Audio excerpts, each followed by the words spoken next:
Badlands, right into Badlands. Explain those Badlands. That's a hell of a name.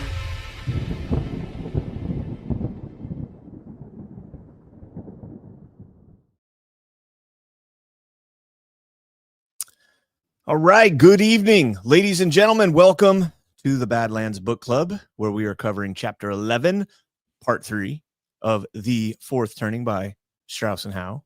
Ashe, how you doing? Very beginning of Part 3. I'm excited. I'm also lousy with books. So next we're doing Smedley Butler's War is a Racket, which I found this weekend. So I'm excited that I don't have to buy that again. And then today I got Sword Punk.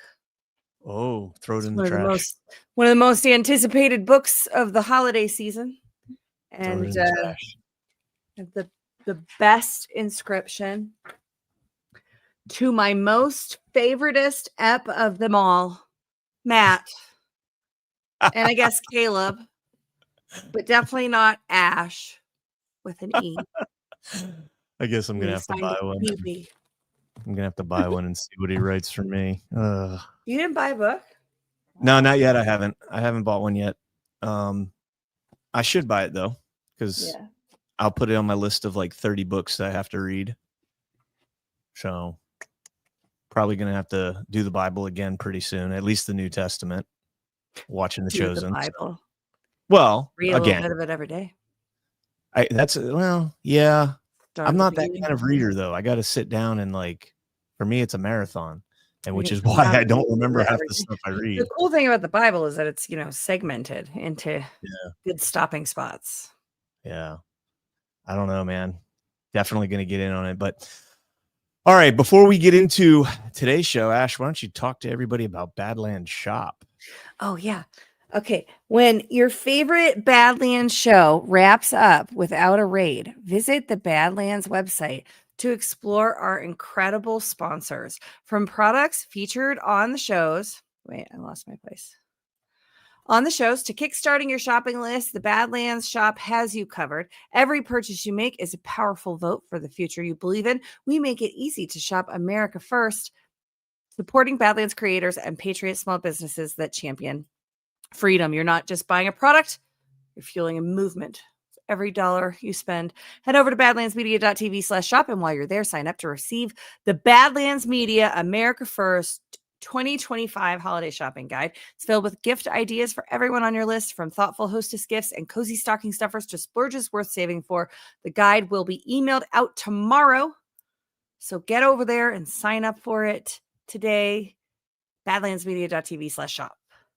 And I was trying to make it, but it's too bright in here.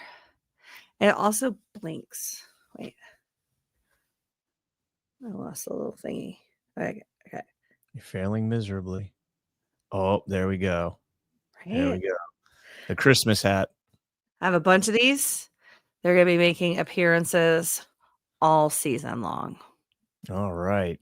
And then let's talk about our friends over at Scales. The Scales Freedom Collection is where patriotism meets style and comfort. Inspired by salt air tight lines and the stars and stripes, this collection celebrates the American spirit through the lens of those who love outdoor adventures, from long sleeve performance shirts built for the elements to butter soft tees and hats with bold ocean inspired Americana prints. Every piece is designed to keep you cool, protected, and proud to be an American, built for the elements, designed for the freedom.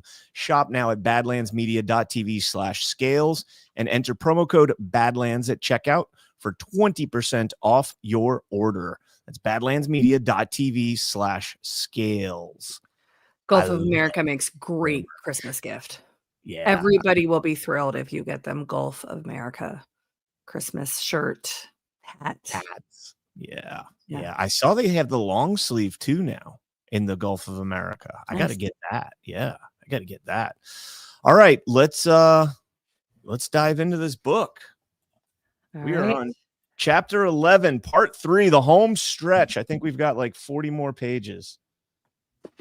Oh, wait, we don't go to notes. So we go to right here, and that gives us close. Do you want me to start, or are you going to start? 334, and we're on 306. So we got 28 pages to go. Yeah, you take it away. Chapter 11, preparing for the fourth turning. Given the gravity of the coming secular winter, you may be asking, can anybody do anything about it? Saith the preacher, to everything there is a season, and a time to every purpose under the heavens. In each of the 4 seasons of life and nature, there are things a person should and should not do. There is no single style of behavior, no one maxim of right living that is appropriate for all ages. The spring of life can be carefree, its autumn should not be. With land, likewise, there is a time to sow and a time to reap, a time when almost anything will grow, a time when almost nothing will. If you expect acorns to fall in spring or tulips to bloom in autumn, you condemn yourself to frustration.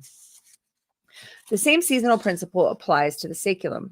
Cyclical time teaches you not just to accept the rhythms of history, but to look for ways to make use of them, to fulfill your role in those rhythms as best you can. It is an antidote to fatalism.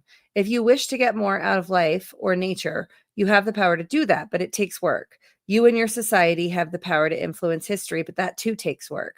As always, your efforts must be appropriate for the time. A common modern reaction is to seek to avoid harsh seasons altogether. Whether facing old age or winter, many of us look for a bridge or a wall or a cure or anything that can keep unwanted seasons from interfering with our fixed purpose. That's the essence of linear thinking. If you follow that strategy, you had better be right. If not, you could find yourself totally flattened when times turned hard. The recent anxiety that America is, quote, on the wrong track reflects an unease with linear thinking and an instinctive sense that a secular winter is nearing. That instinct is sound, but seldom reflected by the popular prescriptions or paradigms. Is new thinking required? On the contrary, to prepare for the 4th turning, America needs old thinking. As with life or nature, the proper plan for the saeculum is to move with, not against, the seasons. We should participate in seasonal activities by taking advantage of the current turning, avoid post-seasonal behavior by terminating habits that were appropriate for the prior turning, but are not for the current one, and make pre-seasonal preparations by trying to anticipate the needs and opportunities of the next turning. Okay. Keep going. Moving with the seasons. To be seasonal, America should take maximum advantage of the current unraveling. At any phase of life, a person can attend to its needs and engage in its pleasures well or badly. Middle age can be the prime of life or a disappointment. Autumn can be a season of bounty and beauty or of waste and decay. Much as we can experience a good or bad midlife or autumn, a person or society can have a good or bad unraveling. This is certainly the case today. The diversity and complexity of the 1990s era America are thrilling when intelligently explored. The popular culture at its best is outstandingly creative. New personal technologies are challenging, exciting, and broadly affordable, lending unprecedented access to every crevasse of human knowledge, culture, and experience. To travel to distant lands is relatively safe and broadly permitted. Persons with talent and market leverage can earn and keep enormous sums of money. The economy offers vast quantities of interesting things to consume. We should enjoy and harness all that while we can, because much of it will be less available or feel less pleasurable in the 4th turning. At the same time, God, I wish I read this book in 1997. Right. At the same time, there is plenty to guard against. Diversity is producing new racial enclaves. The pop culture at its worst is violent and debasing. New technologies are eroding traditional human interactions, manners, and civic duties. The gap between rich and poor is daunting. America consumes more than it produces and goes ever more deeply into debt. We should avoid and control these excesses now, while realizing that society will address them more fundamentally in the 4th turning. Spoiler, we did not. We can try to make the current turning a splendid secular autumn, but we can't change it into a spring. We would be foolish to try to eradicate all the vices of an unraveling while still in an unraveling. We just can't do it. To avoid being post-seasonal, America should stop awakening era behavior. In midlife, a person is expected to relinquish youth. The maxim "act your age" applies to middle-aged people who behave in ways that might be all right for younger people, but not for them. A reckless naivete can be charming in a 25-year-old, but not in a person twice that age. In nature, a farmer should not let corn go unharvested past its time because the rains are no longer nourishing and will now cause it to decay. Similarly, an unraveling era society must let go of old habits that made sense 20 years ago but no longer do. The year 1997 is not 1979. We should not pretend that it is. A stock joke of the 1990s is how ridiculous people look in photos taken in the 1970s.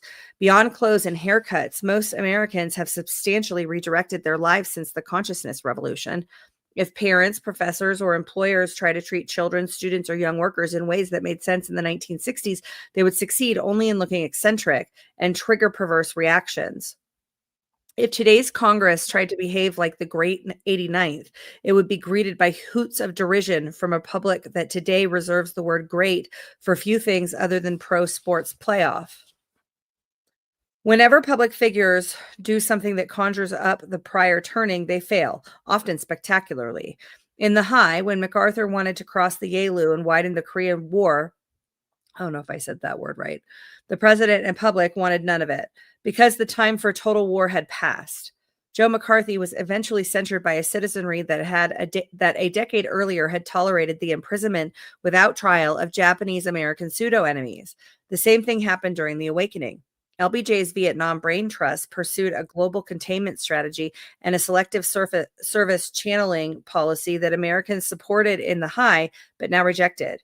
In the early 1950s, politicians could ruin people's careers by accusing them of disloyalty. But in the early 1970s, Spiro Agnew's attacks on nonconformists only enhanced their careers and hastened the ruin of his. And consider President Nixon. From his constant appeals to a silent majority, to his closest profanities, to his famous image of walking on the beach in a suit, he was a secular anachronism, a first-turning man trying to lead a second-turning nation. In the current unraveling era, many people have paid dearly for post-seasonal behavior. Gary Hart's political career ended over a dalliance far less serious than the Chappaquiddick incident that Ted Kennedy's career survived in 1969. Bob Packwood had to resign from the Senate when his critics applied unraveling era standards to revelations about his awakening era behavior. Joycelyn Elders lost her surgeon generalship for comments many in the media would have praised 2 decades earlier. Calvin Klein had to withdraw jeans ads flaunting an adolescent sexuality that would have seemed tame in the 1970s. The Clintons' 1994 proposal to create a vast new federal healthcare edifice conjured up Johnson's 1964 proposals for Medicare and Medicaid. LBJ's plans were seasonal and sailed through, but Clinton's were post-seasonal and crashed. To be pre-seasonal, America should prepare now for the fourth turning. Wise 55-year-olds save money and preserve good health habits. Realizing that old age must come, they do what they can to make it a good time of life, not a scourge of poverty and infirmity. In autumn, wise farmers prepare against an early and hard winter. They protect their harvest, gather their seeds, and stock their fuel. Similarly, a wise society begins in an unraveling to guard against the dangers of the coming crisis. Even when people do not think seasonally, an instinctive feel for the cyclicality of time can prompt valuable pre-crisis preparations. In the last third turning, amid the complexities of the 1910s, the circuses of the 1920s, the missionary generation launched pre-seasonal trends that greatly aided the nation in ensuing depression and war. Parents, teachers, scoutmasters restored order to a child's world. Culture czars cleaned up Hollywood and baseball. Preachers of divergent faiths issued parallel missives against civic decay. Local officials tested new social programs. World War I aside, national officials avoided new debt. None of this was done explicitly to prepare for bad times, but it had that effect, much to America's later advantage. The unraveling era prior to the Civil War illustrates how a society can fail to act pre-seasonally. Through the 1840s and 1850s, the moral preachings of midlife transcendentals went beyond fixing families and protecting children to trying to win old arguments dating back to the 1830s, their equivalent of the 1960s. Transcendental opinion kept polarizing North and South with little hint of a common values agenda. Politicians pursued what was quite literally a linear path of procedural compromise as the slavery debate extended due westward from Missouri to Kansas to the Pacific. Meanwhile, spiritualists accelerated the linear Christian path, fervently proclaiming that the second coming was near, just as they did in 1844, when hundreds of thousands of Millerites donned ascension robes and climbed hills and rooftops to receive the Lord. By the late 1850s, aging fanatics of all stripes parlayed their awakening era passions into apocalyptic preachings. Thus did the Transcendentals take political and military action that many presumed would right all the wrongs and prepare for Christ's rule. Riding under the post-seasonal banner of the prior awakening, the Civil War's great champion rode early, rode hard, and rode destructively. Pre-seasonality is as functional as post-seasonality is pre-seasonality is as functional as post-seasonality is dysfunctional. We admire pre-seasonal purpose when we see it in people. Indeed, America's best remembered presidents displayed this in deed or oratory before they were elected. The crisis era steadfastness of Washington and Eisenhower foreshadowed the coming highs, making both generals enormously popular choices for presiding over those eras. In manner and morals, John Kennedy anticipated the consciousness revolution. Nearly alone amid the late awakening's nervous and hysterical clatter, Ronald Reagan had a feel for the self-assured and jaunty unraveling mood he would later personify.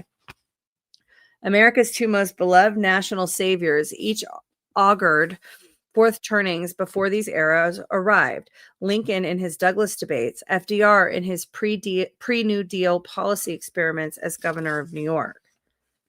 In recent years, many Americans have despaired that their nation no longer produces leaders who can galvanize and inspire. Yet it is the turning, not the nation, that elevates great people to the apex of power.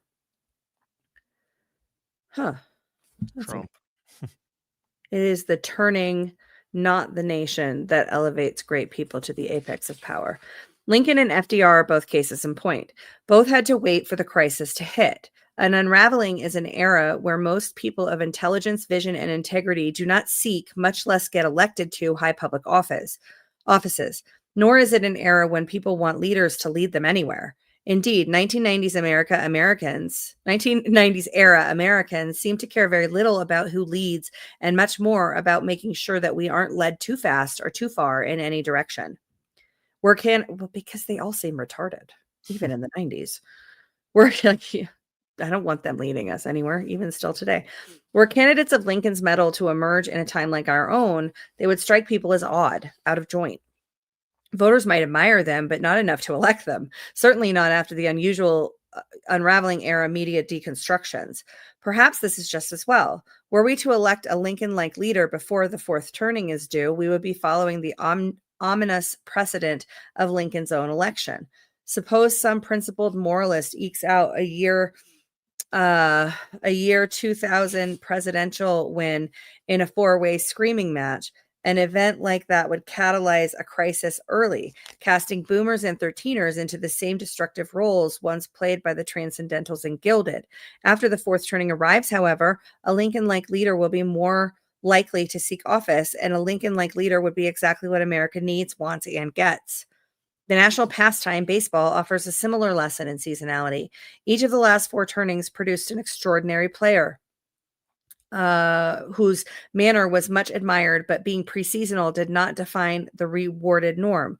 Lou Gehrig illustrated this before the last crisis, Joe DiMaggio before the high, Jackie Robinson before the awakening, Reggie Jackson before the unraveling, and Cal Ripken now.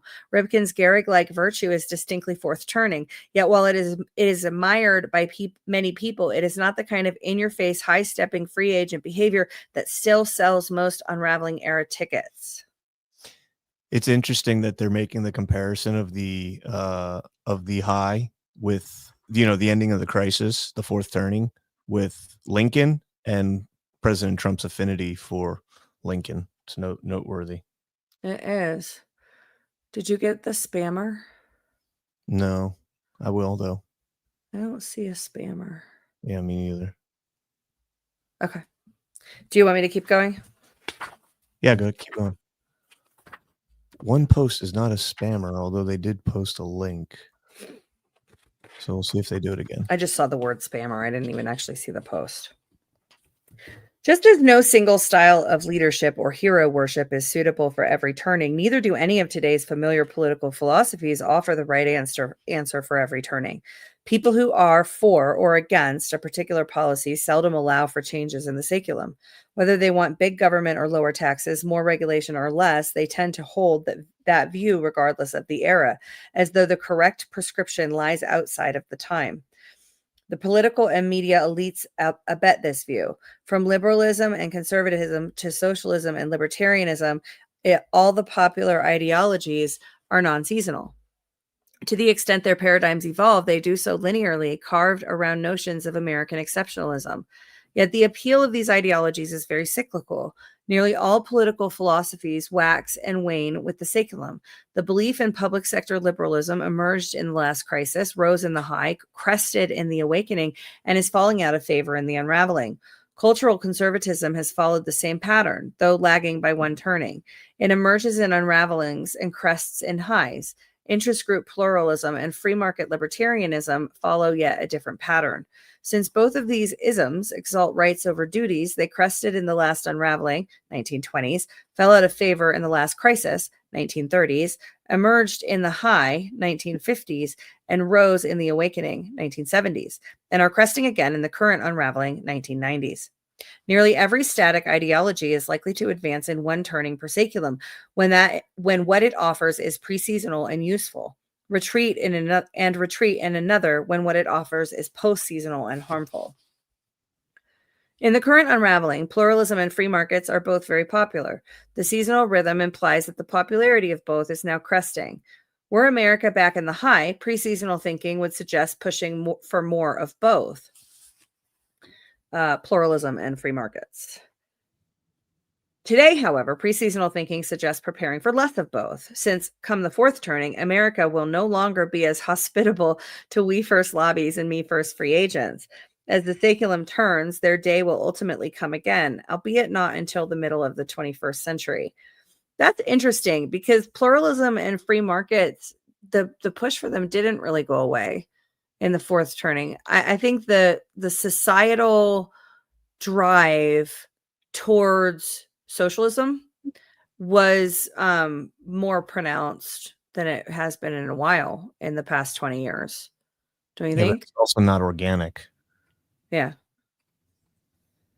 Yeah, I mean, how much of the last saeculum was organic, though? I think it was hijacked. Yeah, fair. Seasonal blindness afflicts proponents of countless well-known causes. Whether feminists or right-to-lifers, the ACLU or NRA, supply-siders or civil rights establishments, single-issue champions persistently demand unilinear progress toward a fixed programmatic goal. In a seasonal world, such efforts lead to inevitable self-deception and frustration. In some eras, these causes take credit for progress that was mostly due to come anyway.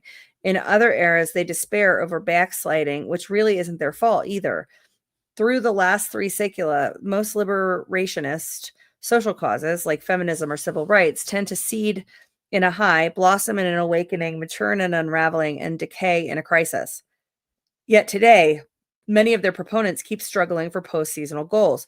They seek more awakening era passion in the midst of a gathering unraveling era cynicism. It is as though, by dint of sheer will, they could force tiger lilies to bloom in the November woods. To cut through linear doctrines, Americans need to reappraise their opinions of the recent turnings. Many people bear grudges against a decade they recall unfavorably. For some, this is the 1950s. For others, the 1960s. For others, still the 1980s. These unfavorable memories reflect a negative judgment of respectively the high, awakening, or unraveling, as though the era in question ought never to have happened. Such judgments are misplaced. None of those turnings or decades had to be exactly as it was, but each was a phase of history America had to transit. What we remember as the 1960s could have been altered, perhaps made better, perhaps worse. Yet even with the altering, we would only have experienced a better or worse 1960s, not a repeat of the 1950s or hastening of the 1980s. The American high did not require institutional racism or sexism, but it did require social stasis. The consciousness revolution did not require a Vietnam War or Watergate, but it did require a youth revolt and cultural experimentation. Today's unraveling does not require profane media or endless budget deficits, but it does require individualism and institutional decay. A fourth turning does not require economic depression or civil war, but it does require public sacrifice and political upheaval. Neither of the two major political parties has been adept at seasonalist thinking. The Republicans were worse at figuring out what the early awakening required, the Democrats worse at the early unraveling. With the fourth turning roughly a decade away, each party now has it half right. Democrats have seized the saeculum's autumnal instinct to harvest, Republicans the instinct to prune and scatter. Each party is usefully pressing for some pre-seasonal policies. Democrats wish to close the gap between rich and poor, allegedly, reverse the decline of the middle class, definitely not, and expand children's programs. But for what reason?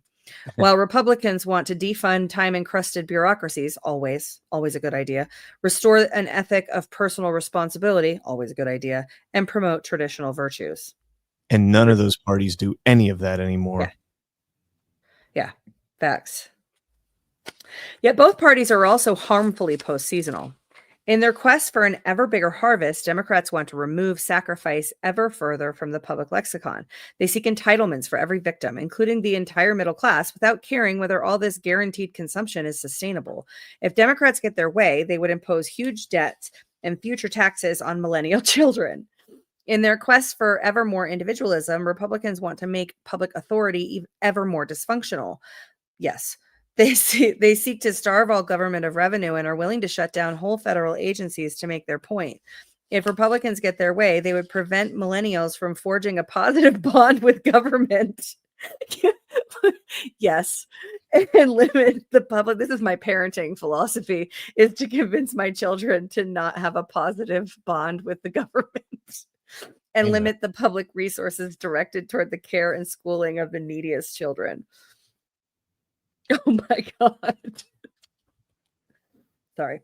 Although both parties cater rhetorically to millennial children, both are blind to what the saeculum reveals about them. Democrats who praise GI seniors' wartime heroism don't reflect on what example of sacrifice must be provided to infuse team spirit in a new generation, while Republicans who admire the GI senior citizenship don't reflect on what image of government must be reinforced to infuse civic spirit in the young. Suppose both parties continue down their linear paths through what remains of the unraveling.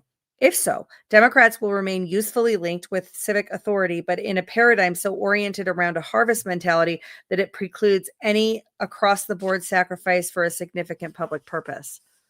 Picture them in charge when the crisis catalyzes in an urgent need arises to shatter old consumption promises and ask voters to give up something. They would seem to be exactly the wrong party to command an imperiled citizenry. Alternatively, suppose Republicans keep to course, still usefully linked with sacrifice, but in a paradigm so beset with individualism as to preclude effective civic mobilization for any purpose. Picture Republicans in charge when a sudden crisis prompts an urgent need for a rejuvenated public authority to achieve a new national purpose. If this happens, they would seem to be exactly the wrong party to command a strengthening government. So many things to say. Come the fourth turning, America will need both personal sacrifice and public authority. The saeculum will favor whichever party moves more quickly and persuasively toward a paradigm that accommodates both. Both parties should lend seasonality to their thinking. Democrats a concept of civic duty that limits the harvest. Republicans a concept of civic authority that limits the scattering. If they do not, the opportunity will arise for a third party to fill the void, MAGA, after which one or both of today's two dominant parties could go the way of the Whigs, or both. History warns that when a crisis catalyzes, a previously dominant political party or regime can find itself directly blamed for the perceived mistakes that led to the national emergency. Whoever holds power when the fourth turning arrives could join the unlucky roster of the circa 1470 Lancasterians, circa 1570 Catholics, circa 1680 Stuarts, circa 1770 Tories, circa 1860 Democrats, and circa 1929 Republicans.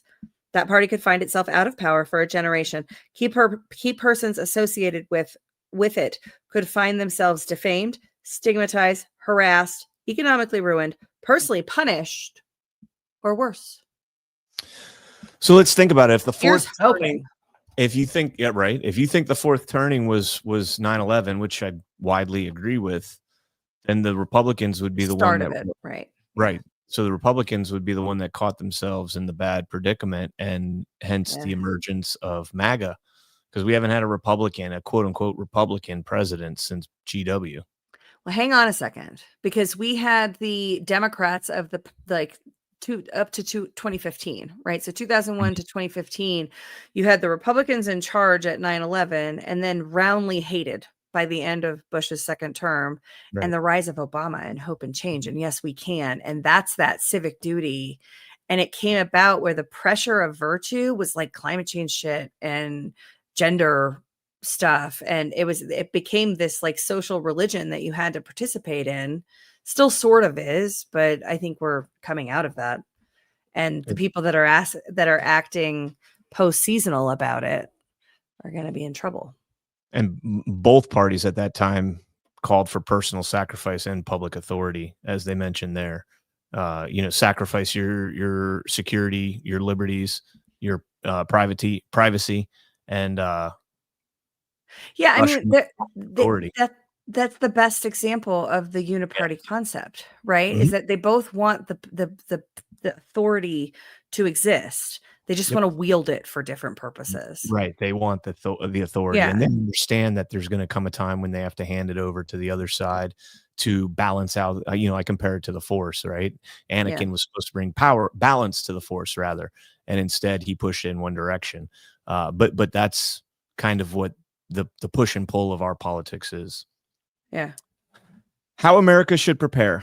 Complaints about the loss of civic virtue date back to the dawn of civilization. The most eloquent commentaries on the ideal of personal sacrifice to their community, whether a polis, a kingdom, or a superpower nation, typically arise just when people see the ideal slipping away. That much is well known. What's less well known is this. Such complaint nearly always specify that the steepest loss is of the relatively recent origin. Read any of the great moralists, from Cicero to Cato the Elder to Burke to Bolingbroke, and notice how they all hearken back to a time when living memory, when civic giants strode the earth. American jerrymads on declining public spirit, whether voiced by a Daniel Webster or Ross Perot, never identify the lost paragon with any era further back than the critic's own childhood. If civic virtue is so frequently lost, it must be just as frequently regained. This is what happens in a fourth turning. While a crisis mood renders societies newly desperate, it also renders them newly capable, which is why a secular winter is to be welcomed as much as feared. As today's Americans look ahead, the challenge is to marshal the coming season's new public enemy energies to achieve positive, not destructive ends. The better we ready ourselves collectively, the more likely we will be not just to survive the crisis, but to apply its fury for good and humane purposes. To prepare for the fourth turning, America can apply the lessons of seasonality. The following suggestions distinguish between actions that the nation can act on now in the unraveling and those that are simply not possible before the crisis catalyzes. Prepare values, forge the consensus, and uplift the culture, but don't expect near-term results. America's culture warriors need not worry whether values will return to public life. They always do in a fourth turning, with a vengeance. Speeches will become public sermons, schools, civic churches, and art, motivational propaganda. The open questions are which values will reign and whether America's cultural consensus will be broad and imaginative enough to avoid a destructive polarization as the nation fights for its survival.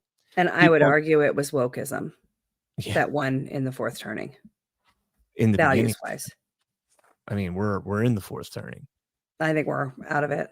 Out of it? Okay. Into a high? Almost. Yeah, I think the pandemic was probably the catalyst that took us out of it and into the high. Okay. People on all sides of culture wars should cultivate pragmatic alliances with niches possessing competing visions.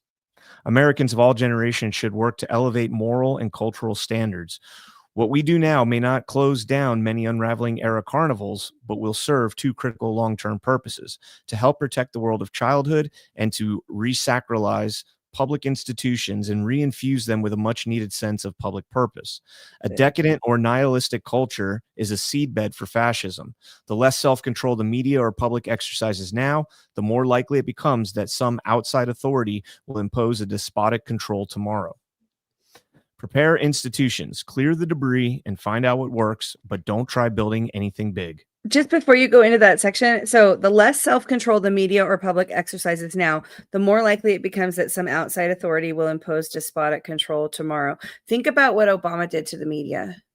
And then that was further, Trump was different, right? But that was further reinforced in the Biden administration when the media was given a list of questions and who they were allowed, and Biden was, told who to call on, and the entire thing was contrived theater. You can make the argument that the media's lack of self-restraint was Trump's first term. Yeah, I think he resisted the urge to go full despotic, nihilist, but it definitely could have. I mean, we're seeing it now. I think Obama went despotic with the press. Absolutely. He was the first to, toss Fox and cross a whole bunch of lines, and then the kind of apex of that. But Trump has always given them like access that no other president has. Right, but he loves to say Trump's is unwelcomed for sure. Yeah, but Biden, I mean, that whole thing was controlled. Everything that we saw in the news was controlled by the administration, which is that's what I think this, imposed despotic control tomorrow. The media didn't fight back against Obama. They fought Trump, but they loved the access, right? They loved the way that Trump ran the press conferences. They had greater access than they ever had before. They didn't impose any sort of discipline or principled response. It was a political response to the White House. And then you get Biden, where the media had no real power at all of their own, right? Like there was no ability to ask questions that weren't on the list, for example. What I've been saying the whole time is in line with what One Person, One Vote saying, that the authors did not realize how strong the media would become, especially social media, to frame how people should think. And not only that, the infiltration. I mean, we're seeing that now with the newest X craze of all these foreigners that are, pretending to be America and thus America first, etc. I don't think they could have foreseen how the globalist, as a macro, the world as a macro could consolidate on the United States and the micro to influence. So, well, the control of information, certainly from a social media standpoint, I don't think anybody could have predicted that. There were rumblings, though, when you looked at the rise. So Fox News was 1996, I think. And the rise of cable news, the kind of full-time, all on, eyes on control. But before that, in the 80s and 90s, it was CNN's headline news. It's a 30-minute loop, and you can get all the news you need. You don't need to watch hours and hours of news, Brian. You can watch 30 minutes, and you can get everything you need, including your local stories. You're just getting the headline, maybe a couple sentences of context, but you're informed because we can trust the authorities. And I mean, that was one of the biggest things that led me to go to journalism school. I wrote that paper, my entrance essay, on that very topic in 1995. So these guys, I'm sure, understood the power of storytelling, but to see the 240 characters, and the rise of digital and all of the tools and everything, I don't think anybody except for the DARPA could have seen that coming, because they were already doing it. I wasn't even in high school yet in 1995. Yeah. I don't even think I was in middle school in 95. I graduated in 1997. I graduated in 2002, so I was just in middle school. All right. Yeah. Prepare institutions, clear the debris, and find out what works, but don't try building anything big. The fourth turning will trigger a political upheaval beyond anything Americans could today imagine. New civic authority will have to take root quickly and firmly, which won't be easy if the discredited rules and rituals of the old regime remain fully in place. We should shed and simplify the federal government in advance of the crisis by cutting back sharply on its size and scope, but without imperiling its core infrastructure. Meanwhile, we should turn state and local governments into competitive policy labs that test new solutions but to vexing societal problems. Come the crisis, local experiments will provide the experience base for swift national action. All levels of government should prune the legal, regulatory, and professional thickets that stymie institutional change. They should also thin out procedural requirements that could delay or weaken emergency measures. Courts should avoid erecting constitutional obstacles to legislative actions or executive fiat. These would just get in the way when the mood becomes urgent. By delaying the effective action, courts should in fact encourage an authoritarian overreaction. By delaying effective action, courts could in fact encourage an authoritarian overreaction. Yeah. Interesting. Prepare That could be what we're seeing in the courts now, too. Yeah. Prepare politics, define challenges bluntly, and stress duties over rights, but don't attempt reforms that can't now be accomplished. When the fourth turning catalyzes, many Americans will regret having faced up to so few national problems during the unraveling, when time and resources were so plentiful. At the same time, people will appreciate whatever modest progress we do make today. To prevent further civic decay, politicians should speak very candidly about the nation's future challenges and craft a new rhetoric of public purpose that emphasizes collective duties over personal rights. Wow. Mm-hmm. Politicians who do this will help stem the downward slide of cynicism, negative campaigning, and apathy.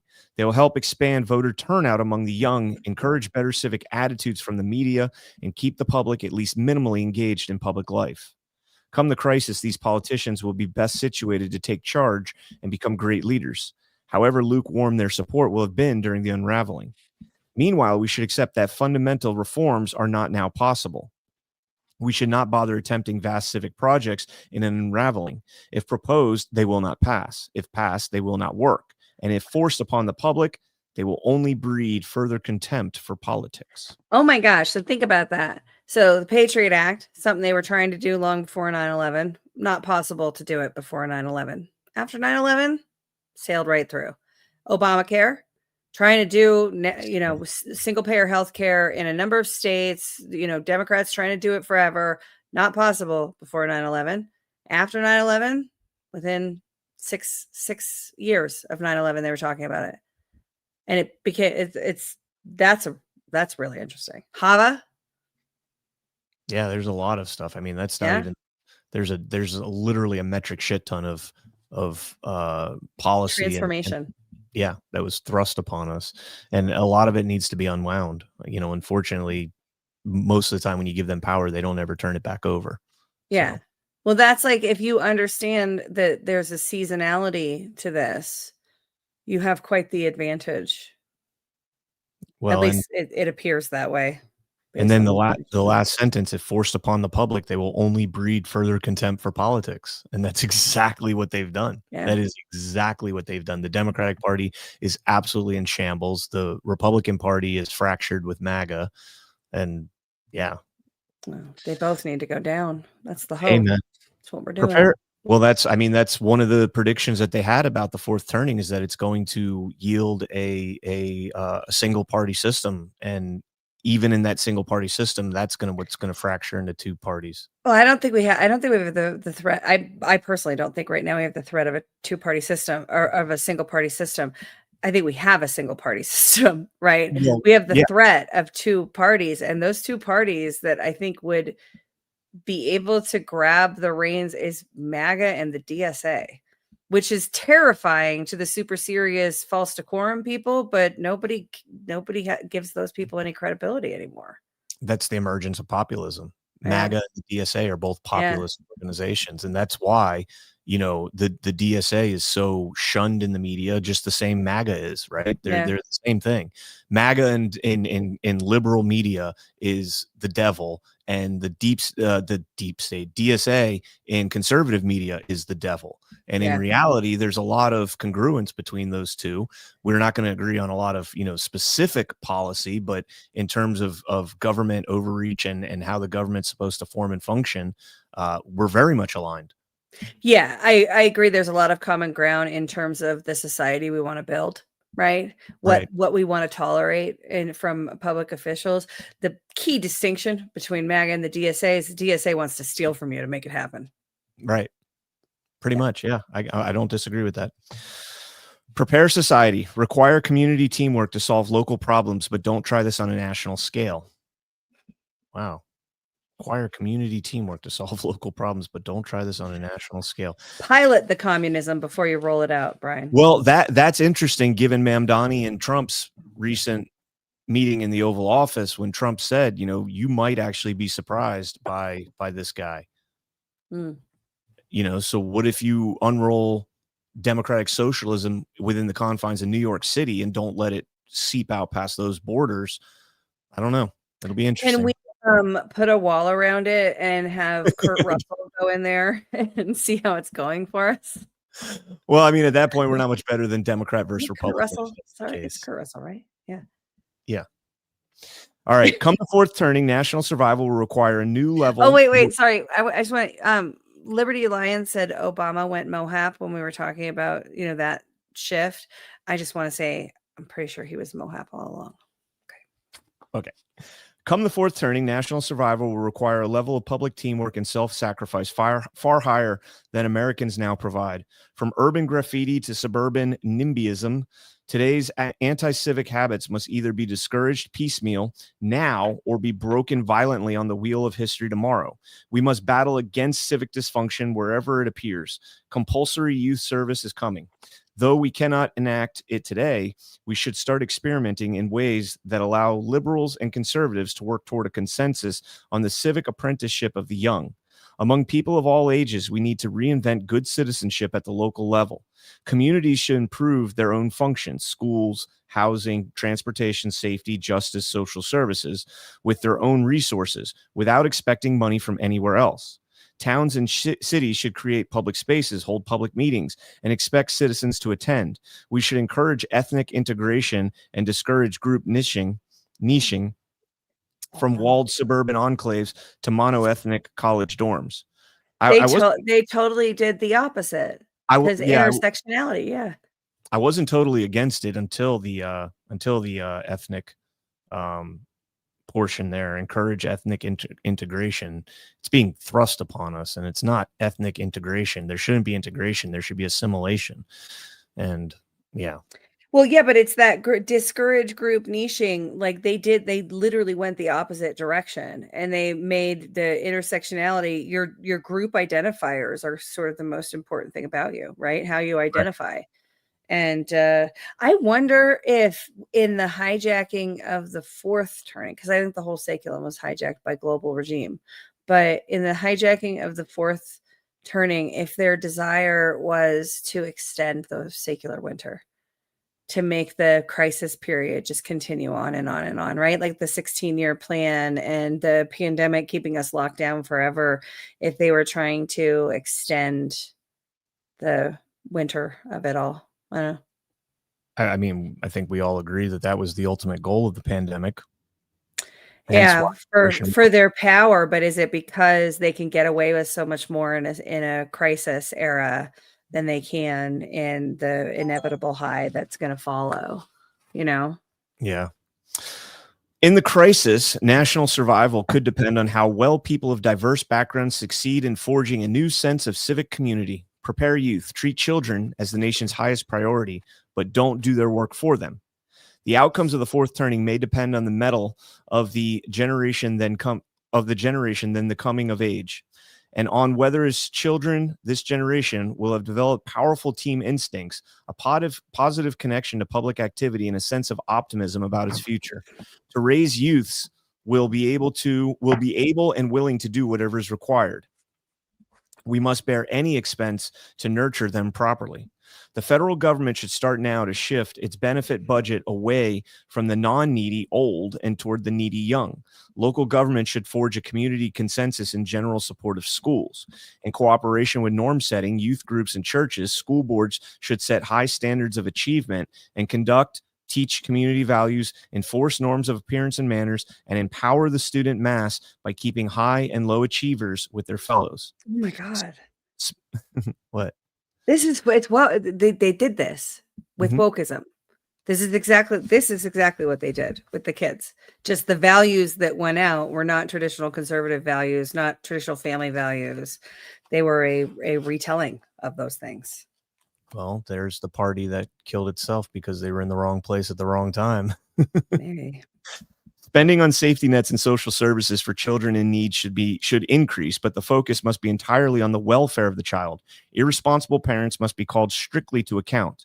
The millennial generation is unraveling era America's most important investment priority and should be treated as such. Prepare elders. Tell future elders they will need to be more self-sufficient, but don't attempt deep cuts in benefits to current elders. Not far into the fourth turning, today's long-term projections for Social Security, Medicare, and other elder benefits programs will lie in history's dustbin. The economy will not keep growing as smoothly as the actuaries now assume, and critical events will force the government to reshuffle all its spending priorities. At that point, no one will be entitled to anything. Those in need will merely be authorized something. Public figures should all alert today's working Americans to their vulnerability. People should be urged to save much more of their current income and be allowed to shift some of their FICA contributions into fully funded plans whose liabilities cannot burden future taxpayers. For employee pensions, all levels of government, including the military, should shift from defined benefit plans to defined contribution plans, ending the buildup of still more unfunded liabilities. Some public benefits, particularly in healthcare, will have to be trimmed even before the crisis arrives. GI senior citizens should be largely spared from such cuts, but younger people, including the silent who have yet to retire, should brace for a more self-reliant old age with fewer subsidies from poor young workers. Hold on for a second. So the shift from defined benefits plan to defined contributions plan in every level of government, I think that sort of happened, except for Congress. They get both, according to Ron DeSantis. But also they did that in all levels of corporations too, with the exception of they didn't just stop at the GIs, right? They kept that. Nobody wanted to be the elder generation that had to take to suck it up, and so they just kept that going. And now we're actually having the same conversation with the boomers, and at the point that this was written, the boomers were in midlife. Right. Prepare the economy, correct fundamentals, but don't try to fine-tune current performance. During the crisis, the American economy will experience the most extreme shocks to asset values, production, employment, price levels, and industrial structure and living memory. The economy may also, at some point, be pushed to the breaking point in order to produce the tools necessary to save the nation, and later the infrastructure that will underlie the next saculum. During the rest of the unraveling, we should encourage high-tech innovation and competition to develop the best technologies for ultimate deployment. Now is not yet the time to deploy them or practice industrial policy by picking winners and losers. We must also try to raise the national savings rate. By foolishly overconsuming during a current era that many demographers call a fiscal Indian summer, America is now on track to be overwhelmed by unfunded retirement obligations at just the worst moment as the crisis is closing in.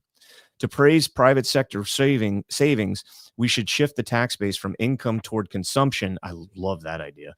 And mandate personal and portable pension plans for every worker. To raise public sector savings, we should aim not just for the federal budget balance, but the budget surplus as soon as possible. America would be wise to risk a third turning recession, if need be, to help alleviate the risk or at least mitigate the severity of a fourth turning depression. Yeah, they didn't do that, but instead that last paragraph, that last two sentences that you read sounds a lot like Trump's economic policy now. Shifting the tax base toward consumption, away from income, portable pension plans for every workers, budget surplus. He's talking about tariffs for that. So, yeah, I still would rather see like just a straight up VAT tax, as opposed to a structured income tax. Okay, who's defining what value add? What constitutes value add? You'd have to pass the law on it. There was one proposed in 2021 by the conservatives. I don't remember who specifically it was, but there's certain things that are exempt, like food is exempt from it. Consumables are exempt from the value added tax, but it's mainly in what country? Oh, and you're talking about a proposal that didn't go through for here. Yeah, it didn't go through. Okay. But I just think it's a VAT tax throughout Europe. Do they? Yeah. They have income taxes too, don't they? Yeah.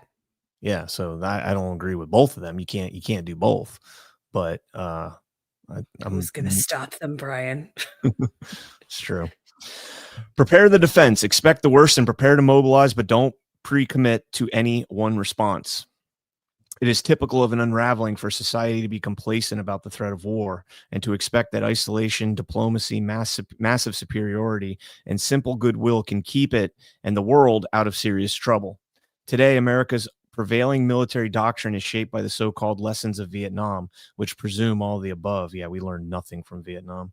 But before the fourth turning catalyzes, America should gird for something else, a possible You learned war. about weather modification in What? Vietnam. Oh, We learned about weather modification from Vietnam. There's an international treaty that you can't use it for warfare because of Vietnam. hold on. I think this sentence is going to be very important. But before the fourth turning catalyzes, America should gird for something else, a possible war whose scale, cost, manpower, armaments, casualties, and home front sacrifices far exceed anything the nation would tolerate now. The war on terror. Yeah, I mean, There it is. we didn't hit all of them, but the cost, the manpower, the armaments, all is online. The casualties and the home front sacrifices were relatively low compared to like World War II, but the rest of it's all there in 20 years. Define homeland sacrifices. Like Riveter, whatever her name was, the women going to the workforce, baseball being all but gone, athletes having to go serve. I mean, we did have some, but it wasn't like World War II and Vietnam era. We didn't really have any attacks on the homeland. I mean, they argued that 9/11 itself was it. Rosie the Riveter. Thank you, CSUS. Yeah, I just don't think the war, it took a lot of us financially, right? I mean, inflation went through the roof. The value of everything went skyrocketing. So I'm there with that. Yeah, I mean, it destroyed the American way of life. I agree with you. We didn't have the kind of home front sacrifices that we had in World War II. Right. But I think we absolutely had home front sacrifices, and coinciding with the war on terror was the shift of globalism. Absolutely. And the movement of all the jobs and the canceling of the manufacturing and all of those things, but which was not totally detached from the war machine. A lot of those industries were war-based industries. But I think if you could have pinned down what Strauss and Howe meant by that sentence, I think they would have articulated that they meant something more along the lines of World War II in terms of its severity. And I would argue that the impact on the American homeland, on the future of American children, on the ability to have the American dream, to have a future, I think that the war on terror was much more impactful on the home front sacrifice front than World War II. World War II, we're told a story of a great generation that did amazing things, right? And they all came together in their sense of patriotism to do those amazing things. The war on terror, the 20-year war, it was largely psychological. Yes, there was human cost to it, and I'm not diminishing that at all. But the sacrifices of the people of America, they mind fucked us from 9/11 onward, and the emotional blackmail and manipulation, the fracturing of the American mind, the subjugation of the American people. Those are all homeland consequences. Did Strauss and Howe mean that? I don't know that. I don't know that they were just judging by World War II standards, because they look at all of the saculum, right? And every fourth turning throughout. I think that they would judge on net effects, on the net effects of what happened to the American people and culture and society as a result. So we're not going to solve it, but I would disagree on that point. I'm just saying, I don't think they foresaw a 20-year war. Okay. I mean, that's just, this is the longest war in our history. Yeah, but exactly. And the homeland sacrifices of that war were pronounced. They just didn't look like the homeland sacrifices of World War II. That's the part. That's the point that I was disagreeing with. And because they were spread out over 20 years in a big recession in 2008, it kind of, it was like a frog in a boiling pot. It just kind of crept up on you. And yeah, I mean, also think about after World War II, when they went into the high, they had a united populace. Yep. Right. They had right after 9/11, but yeah, what we have after the 20-year war, the homeland impact, homeland sacrifice, is a not insignificant portion of us don't believe anything is real anymore. and we're not united. And there's this idea of a golden age that I think a lot of people on all different political stripes love, but nobody's coming together to build that. And everybody who tries to bring about the unity to bring us together to build that is suspect. Right? Like you're coming at me and trying to get me to join your team and adopt your label, and I don't trust any of your teams or any of your labels, so no. Right? Like this, we're broken as a result of it. That's a much bigger homeland impact than World War II, in which they came out of it better off. And we got much more in return from World War II than we did from the Afghan War. I mean, we got massive amounts of German technology. We've got, some financial incentives, land incentives. With Afghanistan, we got nothing. We got a thank you for being here, but no thank you. You freaking destroyed our country. Our governing class got very rich, though. Yeah. Oh, yeah. So. Rest in peace, Dick Cheney. That was a sarcastic rest in peace. In the trials, for explaining that. Okay. In the trials to come, we will receive scant help from transnational bureaucracies, but major help from allies who share our fundamental interests. Present-day diplomatic energies and foreign aid should be directed accordingly. We should invest heavily in R&D oriented towards future dangers now only dimly foreseen, maintain diverse defense infrastructures in good function, capable of expanding swiftly as the need arises, and retain the ability to remilitarize surplus domestic properties and overseas bases.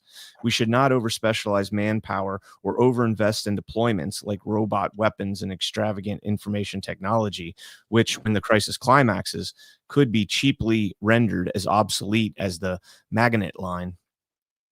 Had America built a huge Navy and Air Force in the 1920s, those procurements could have impaired the nation's ability to build newer and better forces after Pearl Harbor, thereby putting the entire war effort at risk. Some of these suggestions may appear rather modest given the magnitude of the challenges America will soon face, but that is all the current season will allow.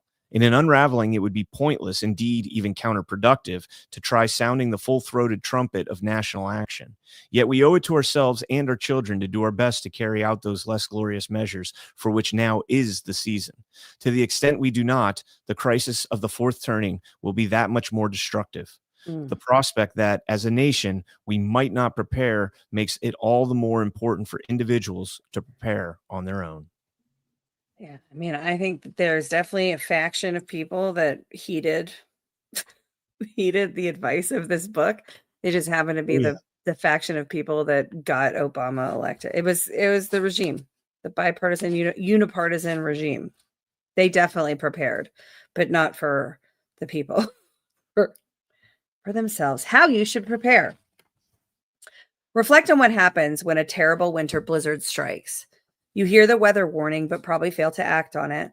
The sky darkens, and then one storm hits with full fury. The air is a howling whiteness.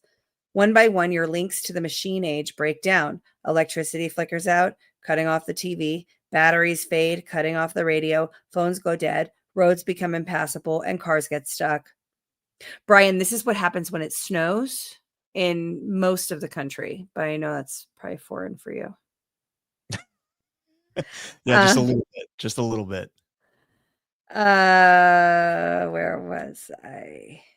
Food supplies dwindle. Day-to-day vestiges of modern civilization, bank machines, mutual funds, mass retailers, computers, satellites, airplanes, governments, all recede into irrelevance. The storm strips you bare, reducing your world to a small number of elemental forces, some bad, others good. On the bad side are the elements of nature. On the good are whatever scraps of social cohesion you can muster, from your own family's survival skills to neighbors who pitch in and share, to a family who lends you a truck-mounted plow because you once helped them out in a pinch. Excuse me. Picture yourself and your loved ones in the midst of a howling blizzard that lasts for several years. Think about what you would need. Who could help you, and why your fate might matter to anybody other than yourself. That is how to plan for a secular winter. You don't think you can escape the fourth turning the way you might today distance yourself from the news, national politics, or even taxes you don't feel like paying. History warns that a crisis will reshape the basic social and economic environment that you now take for granted.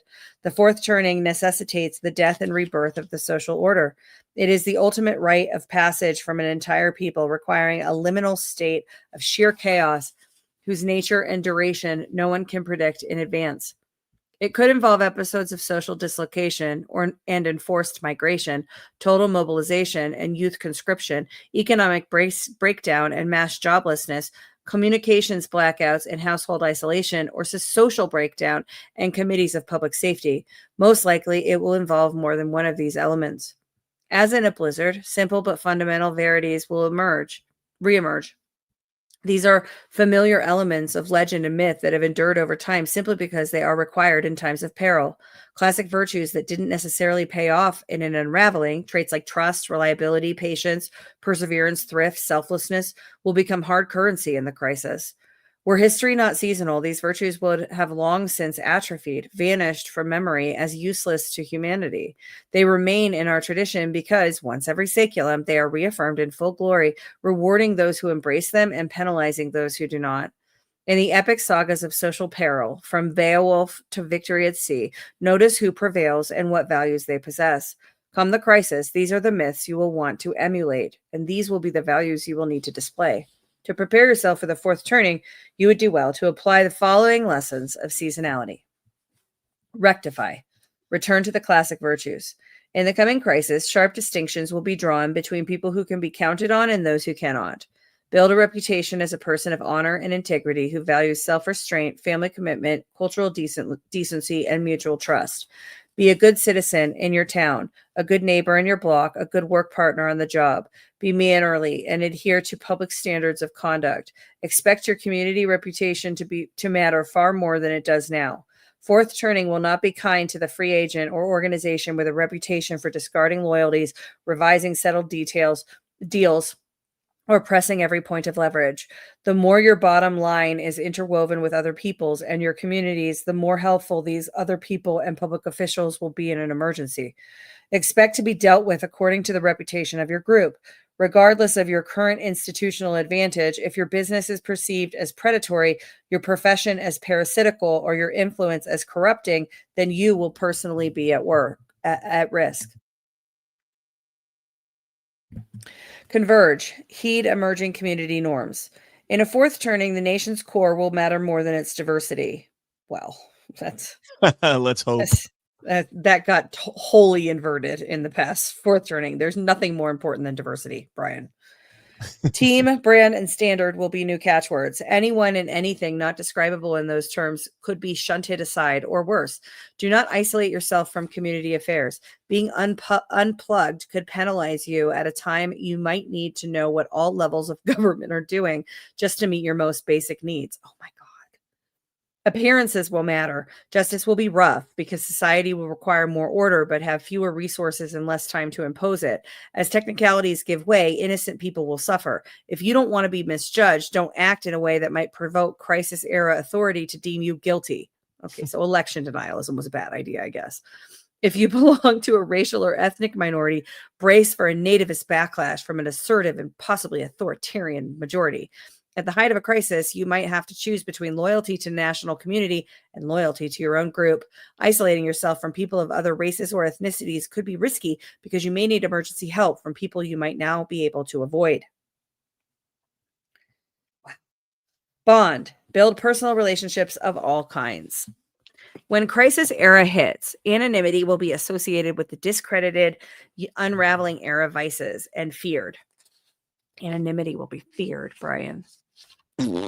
Direct person. It's just like anons, right? Like anonymity is most definitely not feared. It's preferred. In direct personal linkages will be newly valued. That's probably true. Know the people who can help you. In the fourth turning, have well-positioned friends. Having well-positioned friends could be very important. High-level institutional corruption may recede, but low-level personal dealing could flourish as people seek ad hoc official favors to meet the most basic and urgent of needs. The marketplace will apply similar rules. Face-to-face contacts with everyone, neighbors, bosses, employees, customers, suppliers, creditors, debtors, public officials, police, will become newly important. Expect a loss of personal privacy. Wow. Fourth turnings can be dark times for the free spirit. Just as one kind of official may have a new authority to do something for you, another kind, some hastily deputized magistrate, may have new authority to do something to you. Yep. Gather, prepare yourself and your children for teamwork. In the fourth turning, the rewards will grow for people with a reputation for accepting authority and working well in teams. Integrate your skills, works, and pastimes with those of others. Stress less what sets you apart as an individual and more what you have in common with others. In business, move towards structures that combine teams and hierarchies using technology, including computers, as tools to bring people together. Raise children to excel in team virtues. Don't track kids out of the mainstream. Where public schools work, you should educate them there so they can learn group skills among peers of diverse backgrounds and abilities. Expect children to develop a powerful connection with government. Ugh. Your children may be inducted as they come of age, perhaps into a circumstance of real danger. This is cause for worry, certainly, but given the uplifted status of youth, it should also be a cause for pride and hope. These guys are a bit statist. Yeah. Big time. Look to your family for support. When the fourth turning arrives, your family will become your ultimate safety net. Maintain relationships of trust with your extended family, from grandparents to grandchildren. It's also like all of these are what can you do for me? Not what can you do for your country? What can you do for your community? What can you do? It's find people that can do something for you in an emergency. What is that? As other supports weakened, your household will function best if it is multi-generational, with young and old caring for each other's special needs. At the height of crisis, being a young retiree or living far from other family members could pose new hardships. A wealthy elder might consider transferring as many assets as possible to heirs during the unraveling, thereby avoiding the risk of confiscatory estate taxation later on. If you have no spouse or children, you should develop an alternative family-like support network among friends, neighbors, and coworkers. The fourth turning will not be a good time to be or feel socially stranded. Brace. Gird for the weakening or collapse of public support mechanisms. During the fourth turning, today's generous government supply of senior benefits, cash, health, housing, social services, could erode sharply. Youth, not age, will be the target of civic action and reward. Unless you expect your income and wealth to be low enough to pass a means test, you should discount U.S. government promises about the reliability of Social Security, Medicare, and Medicaid, and perhaps even public employee pensions. Any of these could turn out to be no more reliable than earlier promises about Continental and Confederate dollars. You could start at once to build your own financial security. You should save plenty of money, even if that means cutting back on your current lifestyle. The best way to guarantee good health care in old age is to practice good health habits today. Expect a new triage in healthcare rules, and don't count on anybody else paying for the residue of your unraveling era bad habits. Discuss with your family how the burdens of old age would be shouldered if and when public assistance becomes unavailable. Prepare for the hard choices you could face in a fourth turning by reflecting on what your life and death will someday mean to others. Hedge. Diversify everything you do. Once the crisis catalyzes, anything can happen. If you are starting a career now, realize that generalists with survival know-how will have the edge over specialists whose skills are useful only in an undamaged environment. Be fluent in as many languages, cultures, and technologies as you can. Your business could face a total alteration of market conditions. Expect public subsidies to vanish, the regulatory environment to change quickly, and new trade barriers to arise. Avoid leveraged investments or long-term debt, including massive student debt. Assume that all of your external safety nets, pensions, Social Security, and Medicare could end up totally shredded. Invest heavily in equities to profit while you can during the remainder of the unraveling, but stay alert to the public mood. Keep in mind that the closer we get to the fourth turning, the greater will be the risk of a great devaluation. Hedge your portfolio and include assets in foreign markets where the secular rhythms do not appear to coincide with America's. Enter the crisis with a reliable cash flow, diversified savings, and some liquid assets. Really know where your money is. Try to ensure that one severe outcome, inflation, deflation, market crash, bank panic, default on national debt, would destroy your entire asset base. If you apply these lessons, you will be risking little. Suppose you're lucky and the crisis doesn't touch you much personally. By having prepared for it, you may have lost some short-term income or pleasure, but nothing of lasting consequence. Suppose you're not so lucky. If you haven't prepared, you will have put much at risk. History warns that secular winters can be searing times for everyone, especially for those who are caught entirely by surprise. No matter what your age, sex, income, race, family status, or line of work, sensible choices today could help you avoid truly desperate choices in the fourth turning. You think we should stop there because we're going to get into individual segments here. Yeah, I don't think we have time to get to the end. Yeah. All right, so we will pick it up. Pin that down there and pick it up on Monday, and that'll be our last day. And make sure you're getting Smedley, but it will be. Make sure you're getting Smedley Butler's "War is a Racket" because that will be our next book, and that's going to be a short read. Yeah, that one. Yeah, that one's only going to be like maybe 3 weeks at most. And there's pictures. Yeah. All right. Then once we start that book, we'll immediately start pondering our next choice. I think we should do Soft War. G's been trying to convince me to do Soft War. Okay. Actually, he's been telling me to read it. I've been teasing. You haven't read Soft War? Mm-mm. Oh my God, I've read it twice and used AI to try and understand it and argued with G about it. And he just keeps telling me to reread chapter 2. I don't know. Oh, so it's not something we should read on book club then? We can read it. Yeah. Is it going to be like, I don't know. Is it going to be like this? Very like deep and very, I mean, half the historical references in this book. It could be. We could have G on to discuss parts of it and stuff. Oh, that's going to fare out well. All right. Well, yeah, there's a lot of options though. We've talked about doing a bunch of different books. And so we need to get serious about figuring out which one we're going to do. Is that a book? Yeah.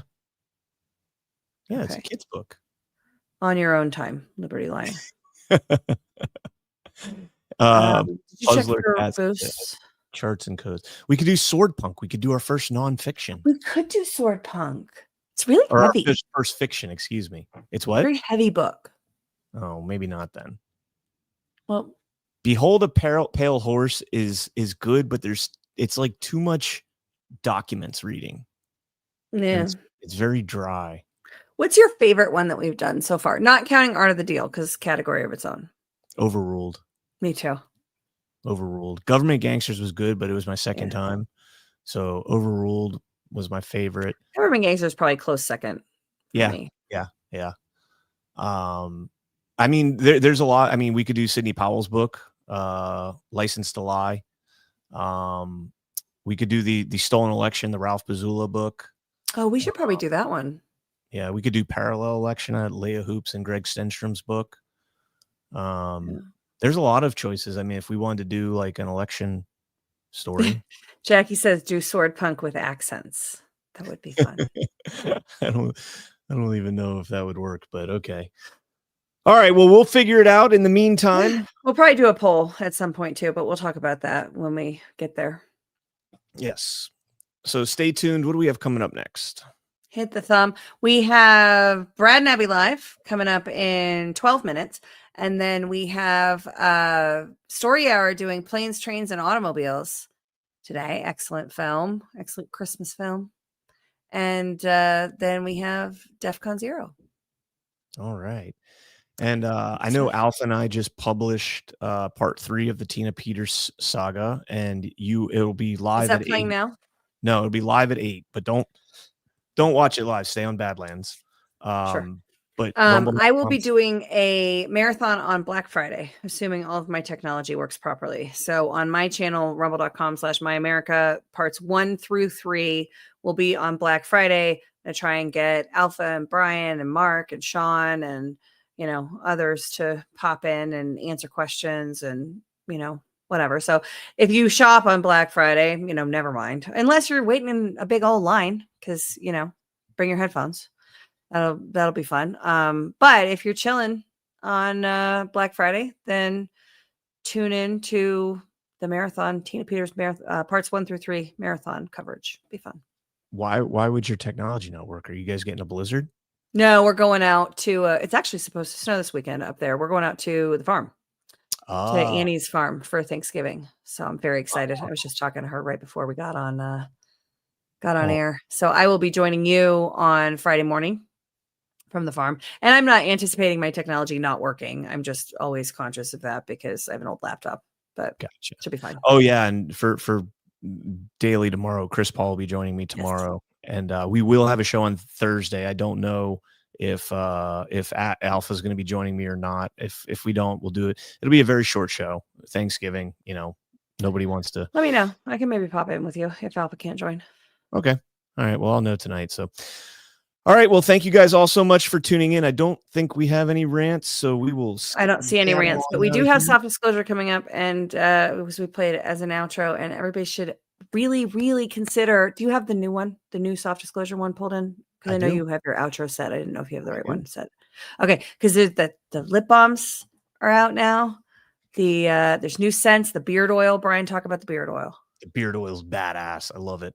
Yeah. I've got 3 different versions, so I don't know which one was the final recipe that they went with, but they're all strikingly similar, so it's good stuff. So when you're thinking about stocking stuffers and gifts for, the hard shop for bearded man on your list, or any woman will love this lip smacker, the soft disclosure lip smacker. Definitely check out Badlands shop, badlandsmedia.tv/shop for all the things, and softdisclosure.com, promo code Badlands. Also, please hit the like button for us wherever you're watching it. Helps us out quite a bit. We do appreciate it. And that's it. All right. See you guys later. Bye. Soft disclosure just dropped new favorites for the season. The lotion, your 5-ounce favorite, is still here. And now we've added full 11-ounce bottles. New lavender tea tree deodorant. Clean, calm, and effective. New tallow bars, chamomile lemon rose, and naked. Rich moisture that actually works.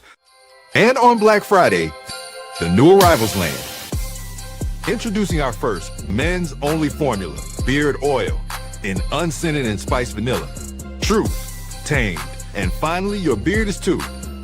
Tallow lip balms, made with beef tallow and lanolin for serious moisture. Available in chamomile mint, vanilla, naked, and vanilla tangerine. Plus, mini tallow bars.